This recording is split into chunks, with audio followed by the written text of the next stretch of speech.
Queria convidar você a abrir a sua Bíblia no livro de Lucas. A gente vai ler alguns versos hoje, não vai ser apenas um ou dois, vai ser alguns. Então é importante que você tenha talvez o texto na sua mão para você não perder a linha de raciocínio, o que nós estamos falando aqui, tá bom? Então um texto na mão agora, seja no texto físico ou digital, vai ser importante. Lucas capítulo 23, eu vou ler com você o verso 33 em diante. Vão ser uma porção aí de acho que uns 10 a 15 versos, então me acompanhem por gentileza. Lucas 23, eu vou ler com você o verso 33 em diante. Bom, o texto fala assim: Quando chegaram ao lugar chamado Calvário, ali o crucificaram, bem como aos malfeitores, um à direita e outro à esquerda. Contudo, Cristo dizia: Pai, perdoa-lhes, porque não sabe o que fazem. Então, repartido as vestes dele, lançaram sortes. O povo estava ali e tudo observava. Também as autoridades zombavam e diziam: salvou os outros e a si mesmo se salve, se é de fato Cristo de Deus, o escolhido. Igualmente, os soldados o escarneciam e, aproximando-se, trouxeram-lhe vinagre, dizendo: se tu és o rei de judeus, salva-te a ti mesmo. Também sobre ele estava a epígrafe em letras gregas, romanas e hebraicas: este é o rei dos judeus. Verso 39. Um dos malfeitores crucificados blasfemava contra ele, dizendo: não és tu o Cristo? Salva-te a ti mesmo e a nós também. Respondeu-lhe, porém, o outro, repreendendo, dizendo: nem ao menos temes a Deus, estando sob igual sentença? Nós, na verdade, com justiça, porque recebemos o castigo que os nossos atos merecem, mas este, Jesus Cristo, mal nenhum fez. Acrescentou: Jesus, lembra-te de mim quando vieres no teu reino. Jesus lhe respondeu: em verdade te digo que hoje estarás comigo no paraíso. Já era quase a hora sexta, e escurecendo-se o sol, houve trevas sobre toda a terra até a hora nona. E rasgou-se pelo meio o véu do santuário. Então Jesus clamou em alta voz: Pai, nas tuas mãos entrego o meu espírito. E dito isto, expirou. Vendo o centurião o que tinha acontecido, deu glória a Deus, dizendo: de fato, este era homem justo. E todas as multidões reunidas para este espetáculo, vendo o que havia acontecido, retiraram-se a lamentar, batendo nos peitos. Entretanto, todos os conhecidos de Jesus e as mulheres que o tinham seguido desde a Galileia permaneceram a contemplar de longe estas coisas. Últimos versos. E eis certo homem chamado José, membro do Sinédrio, homem bom e justo, que não tinha concordado com o desígnio e ação dos outros, natural de Arimateia, cidade dos judeus, e que esperava o reino de Deus. Tendo procurado a Pilatos, pediu-lhe o corpo de Jesus, e tirando do madeiro, envolveu num lenço de linho, e depositou num túmulo aberto em rocha, onde ainda ninguém havia sido sepultado. Era o dia da preparação e começava o sábado. As mulheres que tinham vindo da Galileia com Jesus, seguindo, viram o túmulo e como o corpo fora ali depositado. Então se retiraram para preparar aromas e bálsamos, e no sábado descansaram segundo o mandamento. Muito bem, Lucas é um dos textos da Bíblia muito rico em dizer para nós e explicar para nós como foi a vida dos discípulos e de Jesus. Lucas ele tem um jeito específico de escrever para os seus leitores, porque ele sempre coloca o texto na medida para fazer com que as pessoas entendam o que está acontecendo. Por isso que, hora ou outra, Lucas ele usa, na sua linguagem, a ideia de fazer o leitor entender o que de fato está acontecendo naquela cena. E, não diferente, eu li uma porção maior com você hoje do texto, nessa narrativa da história final de Jesus, para te mostrar que Lucas ele dá detalhes específicos de como a coisa acontece. Ele não tenta colocar as coisas de modo genérico. Como você percebeu, ele fala, por exemplo, aquilo que Cristo disse na cruz. Ele fala quem são as pessoas que zombavam de Jesus na cruz. Ele cita, por exemplo, autoridades, depois os soldados, o que havia em cima na placa da cruz de Jesus. Ele especifica que havia mulheres, multidão, as mulheres seguiram ele desde a Galileia. Lucas ele tenta ser explícito, específico naquilo que ele está dizendo sobre a história de Jesus, não somente nessa hora final, mas como também em todas as partes. E Lucas ele escreve o seu texto de modo detalhista, precisamente para nos perguntar, ou para levar o autor à pergunta, se ele está entendendo o que ele está lendo. E Lucas ele faz isso em muitos contextos, né, do seu texto, mas a pergunta principal que essa porção vai nos levar a perguntar é quem de fato entendeu Jesus. Quem que entende Jesus aqui nessa história e quem entende Jesus hoje? Quem compreendeu a natureza de Jesus, o seu chamado e a sua influência na vida de cada cristão? Eu acho que eu estou conversando com pessoas aqui, e você está me ouvindo daí de onde você está, e eu acho que você já se questionou em relação à sua vida, à sua caminhada com o seu Deus. Você já se perguntou se as coisas estão indo de acordo com a vontade dele. E, sinceramente, você tem percebido que, conforme o tempo está passando, você está compreendendo melhor quem realmente Jesus é para a sua vida e qual é o sentido da sua vida diante da mensagem de Jesus. Talvez hoje a gente descubra um pouquinho melhor, mais sobre esse sentido, quem entende Jesus. Quando Cristo, no verso 34, ele fala assim, por exemplo, Pai, perdoa-lhes porque não sabe o que fazem. Lucas e Jesus, automaticamente, estão enfatizando uma realidade daqueles que estavam ali vendo aquela cena.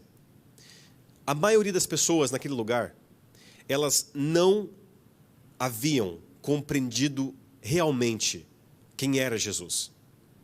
Porque o texto fala que autoridades, soldados, multidões, líderes religiosos, pessoas que inclusive estudavam muito a Bíblia, estavam olhando para aquela cruz e estavam dizendo para Jesus, era este mesmo o enviado de Deus? E todos respondiam ao seu coração, jamais. Esse não pode ser o Salvador do mundo. Esse não pode ser aquele que veio para resgatar o homem do seu destino de morte. E aí a pergunta de Cristo, Pai, perdoa-lhes porque eles não sabem o que fazem, é porque isso aqui chega a espantar a gente. Mas ali haviam pessoas que talvez não tinham a probabilidade de entender quem Jesus era. Mas ali havia pessoas que talvez poderiam entender quem ele era. E não zombar dele na cruz. Mas naquele momento, por alguma razão, sentir dor por ele. E, ao mesmo tempo, uma dor estranha, porque aquilo era de fato a salvação do mundo. Mas o texto me diz, pelo relato, ou seja, multidões zombando de Jesus, líderes religiosos, políticos, soldados, pessoas comuns, me faz pensar que a maioria ali daquelas pessoas não compreenderam, não entenderam quem ele era, e muito menos o papel dele na vida daquelas pessoas. Agora, o que me chama a atenção também, pelo fato de muitos não entenderem quem ele era, mesmo tendo convivido com Jesus Cristo, e mesmo vendo ele em vida, e vendo a manifestação da cruz, o texto me diz que algumas pessoas entenderam quem era Jesus. E o que me espanta é quem de fato entendeu Jesus na cena final da vida dele. Porque o texto revela que quem entende Jesus na hora final, essencialmente as mulheres que aparecem no texto, as mulheres que seguiram ele da Galileia até a cruz e viram ele ser sepultado. Quem entende Jesus aqui também é um dos ladrões na cruz, que aceita, pede perdão e pede para estar no reino de Jesus. E uma outra pessoa que aparece aqui, outras duas pessoas que aparecem, é o centurião, que é um dos soldados que olha para aquela cena e fala e reconhece, este é de fato Jesus. E também nós temos uma outra pessoa, que talvez seja o mais improvável da cena, que é justamente José de Arimateia, que era membro do Sinédrio, um dos religiosos, que participou inclusive da condenação, né, do Sinédrio, daquele grupo religioso que condena Jesus dentro do judaísmo ali. Bom, onde eu quero chegar é o seguinte, que as pessoas que entendem Jesus, principalmente os três primeiros, o ladrão, o centurião e as mulheres, eram justamente as pessoas que sofriam algum tipo de rejeição no seu tempo. Por exemplo, o ladrão, ele era o cara mau. O ladrão na cruz não era a pessoa boazinha e bem vista. Então, ele era, basicamente, ele sofria a rejeição moral. Ele era alguém completamente imoral, né? Ele era um forasteiro moral do seu tempo. O centurião, no caso, ele, por ser opressor do povo de Deus, ele era aquela pessoa que sofria a rejeição racial. Por oprimir o povo judeu, essa pessoa certamente não iria entender Jesus, assim como o ladrão preso na cruz não poderia entender a natureza de Jesus por ser quem eles eram, aparentemente. E as mulheres, obviamente, que sofriam uma rejeição social, que não tinham expressividade no contexto religioso, não participavam das sinagogas, não tinham acesso de modo próprio às Escrituras ou algo nesse sentido. Contudo, as pessoas que entendem Jesus na hora final são justamente aquelas que aparentemente seriam as últimas a entenderem um possível dia que viria um Salvador, um resgatador, de fato ungido de Deus. Só que são essas pessoas. O que me chama a atenção no texto é que quem entende Jesus nessa história é justamente as pessoas que não teriam a probabilidade de terem compreendido quem ele era. Pessoas que sofriam rejeição social, rejeição da raça ou rejeição moral. Ladrão, centurião e as mulheres. Ou seja, aqui a gente tem que entender uma coisa. Em todos os evangelhos, em todas as palavras de Lucas em seu evangelho, nós encontramos esse padrão. Quem entende Jesus no evangelho de Lucas? Quem entende são as mulheres, são os leprosos, são os samaritanos. Esses que entendem Jesus, aqueles que passam por algum tipo de sofrimento, de rejeição, de falência, que passam por algum tipo de frustração no contexto natural da vida. Olha que curioso. No livro de Lucas, as mulheres são as únicas que em nenhum momento rejeitaram Jesus Cristo. Nós temos 13 mulheres que aparecem no livro de Lucas, e todas aceitam Jesus, seguindo a Cristo e não abandonam a Ele até mesmo na cruz. As únicas pessoas que seguem Jesus na sua última hora são as mulheres seguidoras de Jesus Cristo. Uma outra coisa que a gente vê é que, na sua última hora, quem segue Jesus também são outras pessoas que talvez não tinham tanta expressividade no contexto social, político. Ou seja, Jesus ele é constantemente entendido pelos excluídos e rejeitados. E assim, deixa eu dizer uma coisa para vocês, só para ficar bem claro onde eu quero chegar. O Evangelho, a compreensão de Jesus, não é só para pobres, excluídos por uma questão étnica, por raça, por condição social financeira. Não, não é isso. Há muitas pessoas em níveis diferentes que entendem Jesus Cristo. Contudo, quando eu olho para os evangelhos, as primeiras pessoas a entenderem Jesus Cristo são aquelas que passam por um tipo de exclusão ou rejeição em vários níveis e camadas da sociedade. Como eu disse para você, o único improvável nesse sentido dessa lógica é José de Arimateia, que tinha conhecimento, riqueza, tinha condições de entender o que estava acontecendo. Agora, isso me faz pensar que Jesus, ele não recebe pessoas pelo filtro do que eles podem entregar. Jesus não é compreendido porque as pessoas têm algo a entregar para ele. Todos se aproximam dele por aquilo que ele é e por aquilo que ele oferece às pessoas, que é verdade, salvação, vida, um novo caminho. Cristo é a única pessoa que é totalmente confiável e nos ama de maneira incondicional. Ou seja, as pessoas, aquela velha lógica que é importante sempre lembrar as pessoas. As pessoas se aproximam a ele muitas vezes achando que para conhecê-lo e para viver a vida dele, primeiramente nós temos que mudar a nossa vida. Nós temos que alterar a rota das coisas. Então, eu agora posso segui-lo. Na verdade, a lógica é oposta. Cristo chama a gente para segui-lo primeiro, para observar ele, para caminhar com ele, para ouvir suas palavras, para andar com pessoas que se parecem com eles e que levam ele a sério. E nesse processo, então, você é convidado a ter a transformação que a graça pode provocar na sua vida. Cristo, ele recebe a todos, e ele é compreendido por todos aqueles que têm um coração aberto. Então, em geral, como vemos através da história, e principalmente nos evangelhos, quando a questão é entender o evangelho de Jesus Cristo, de maneira geral, tá? repito, de maneira geral, mulheres entendem Jesus antes que os homens. De modo geral, os pobres entendem Jesus primeiro que os ricos.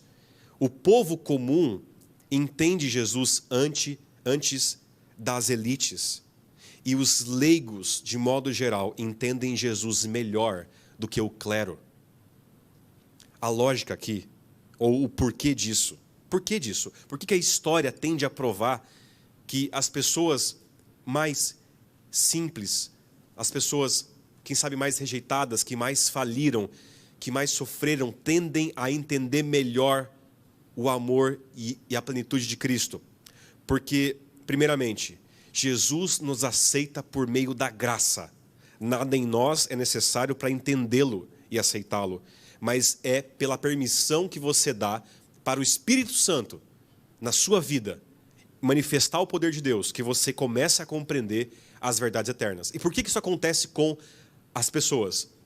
Porque, essencialmente, isso aqui para mim é uma verdade que liberta. Eu quero que você escute com muita atenção o que eu vou te falar. A palavra de Deus não é, e a vontade de Deus não é somente compreendida no intelecto, de maneira cognitiva.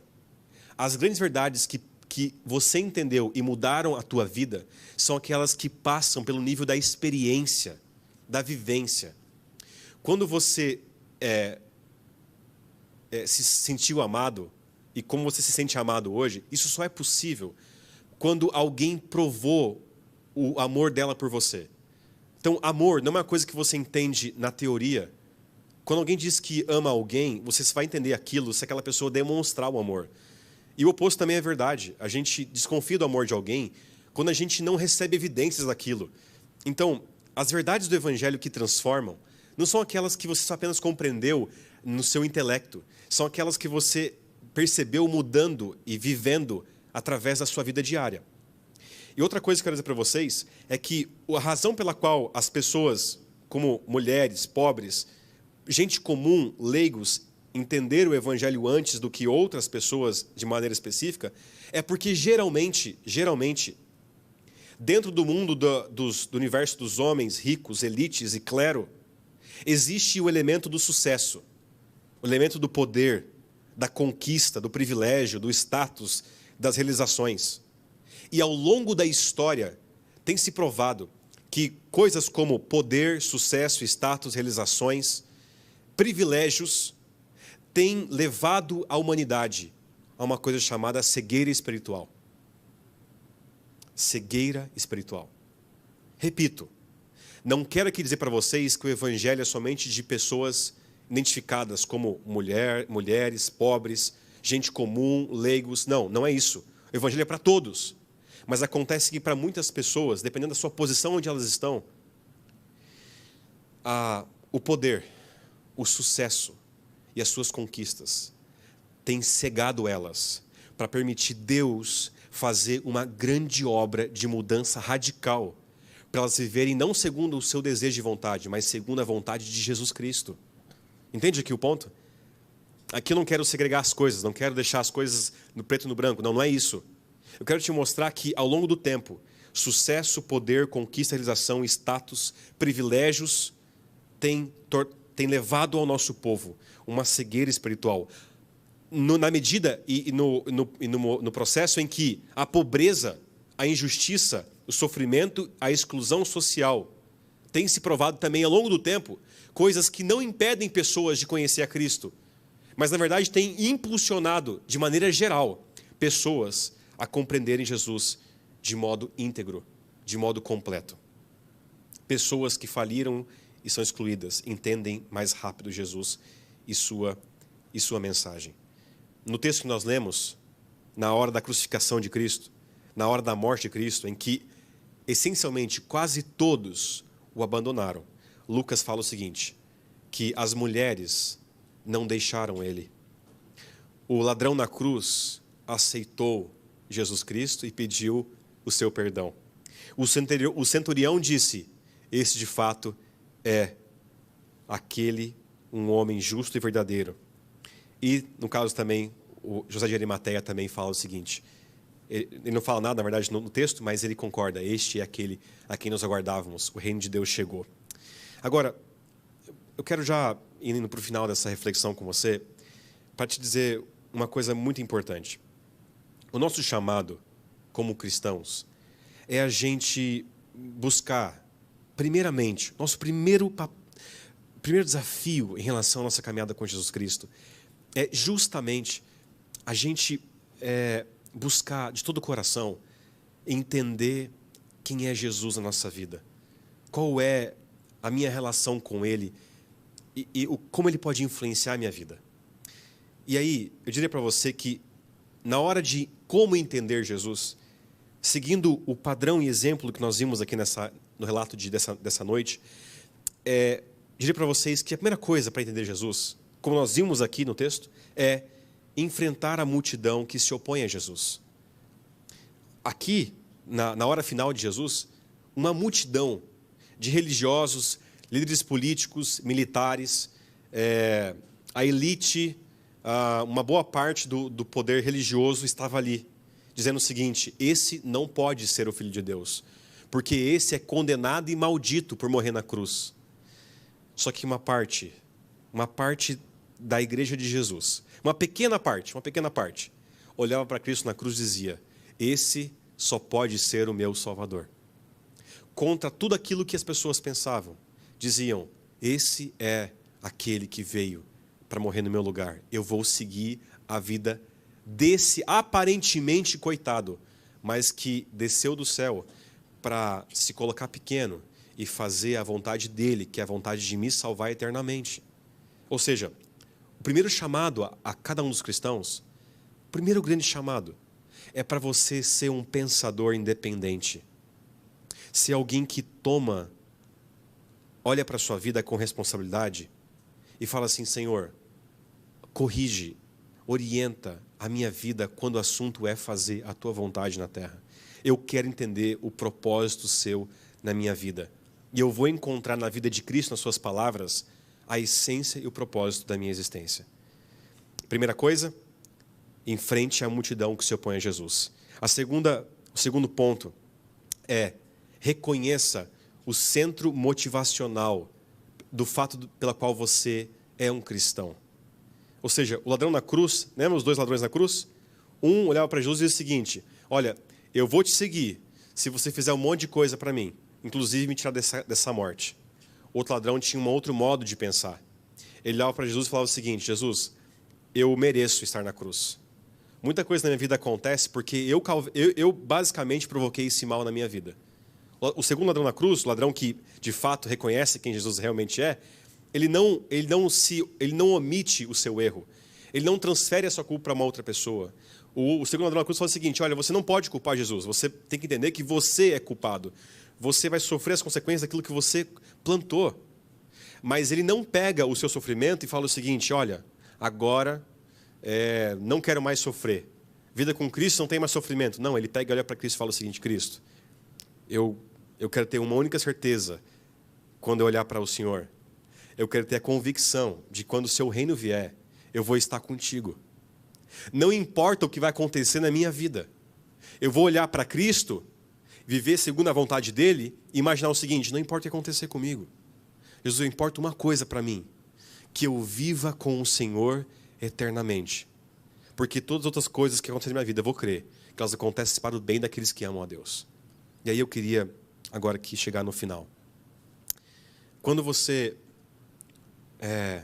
quer entender Jesus Cristo, não somente enfrente a multidão, ou não somente reconheça a motivação pela qual você segue a Cristo, mas também olhe você com os olhos de Cristo. Se você quer entender Jesus para a sua vida, para a sua existência, começa a olhar você, não mais com as tuas lentes, mas olha você com as lentes do Cristo crucificado. É isso mesmo. Tenta imaginar essa cena agora. Imagine que você está no pé da cruz agora. Cristo está tentando, com muito esforço, puxar ar com a sua boca, porque o seu nariz já não consegue mais puxar ar. Tente imaginar um Cristo agonizante, um Cristo sofrendo, aos poucos vendo a sua vida ir embora. E Ele sabe que aquilo é importante para nós. Ele sabe que a morte dele é importante porque a morte dele vai salvar a humanidade. Então Ele não vai pedir para os pregos saírem da sua mão, mesmo Ele tendo a oportunidade de fazer isso com os pregos. Ele vai deixar os pregos ali. Imagine você vendo essa cena pessoalmente. Imagine que você seja o centurião, seja as mulheres que estão aqui. Imagine que você seja, quem sabe, João, Maria, que também estavam ali vendo Cristo. Agora, tente imaginar Cristo olhando para você, do alto da cruz. Eu te pergunto, o que o olhar de Cristo, do alto da cruz, diz sobre você? O que Cristo, do alto da cruz, diz sobre a sua vida? Eu diria para você, Cristo olhando para mim do alto da cruz, me diz que era eu para estar naquele lugar.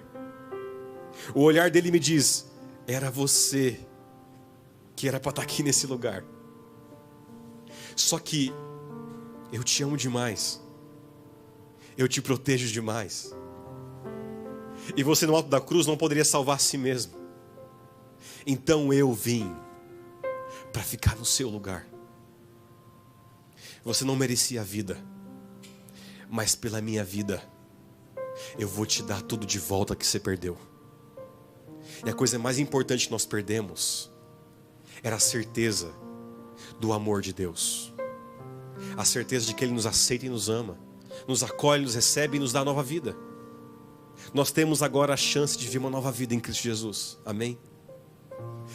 Quando Cristo me olha do alto da cruz, com o olhar dele, agora eu consigo entender uma coisa: não existe nada que pode me separar do amor de Cristo, nem mesmo o pecado que me condena.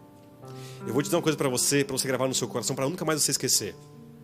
O meu pecado e o seu pecado não é maior do que o poder que vem da cruz.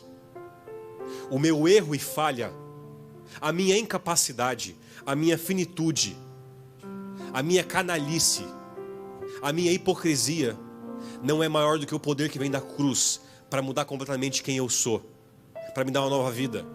A cruz, o perdão, o amor de Deus é maior do que a nossa pequenez. Por isso, quando eu olho para mim mesmo com os meus olhos, eu digo, que vida miserável. Mas quando eu olho para a minha vida com os olhos do Cristo na cruz, eu vejo, meu Pai, muito obrigado. Muito obrigado por isso. O Senhor me acolhe. Eu não vejo minha vida mais sem o Senhor. O meu desejo é fazer a tua vontade. E Cristo, agora, Ele é tudo para mim. Deus e Pai, nosso Rei, muito, muito, muito obrigado. Porque a gente tem tudo em Cristo Jesus, Pai. A gente encontrou a fonte da vida na pessoa de Jesus. A gente encontrou a fonte do amor em Jesus. A gente encontrou o caminho verdadeiro em Jesus. A gente encontrou, Pai, a eternidade em Jesus, glória a Deus.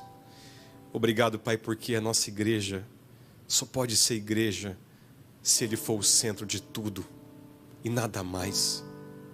Por isso, Pai, nos dá força para que o nosso ego, as nossas vaidades não prevaleçam, mas que Cristo reine pelo Espírito Santo, alterando cada detalhe, cada fibra, cada intenção e motivação do nosso coração, Pai. Somente pelo Teu poder iremos ser reavivados e nossa fé crescer e amadurecer. Pai, obrigado, porque essa noite nós entendemos um pouco melhor o Seu amor por nós. Cristo, nosso Jesus, que é nosso grande líder, nosso grande guia. Que todos os dias, Pai, a gente cresça no conhecimento do nosso grande mestre, nosso amado Senhor Salvador Jesus Cristo. Esse é meu desejo para essa igreja, para mim, para os meus amigos, equipe técnica, para cada pessoa que nos ouviu nas suas casas, que cada um cresça em maturidade com o seu Jesus na caminhada espiritual. Obrigado por tanto, Pai. Nos dá uma ótima semana, em nome de Jesus. Amém.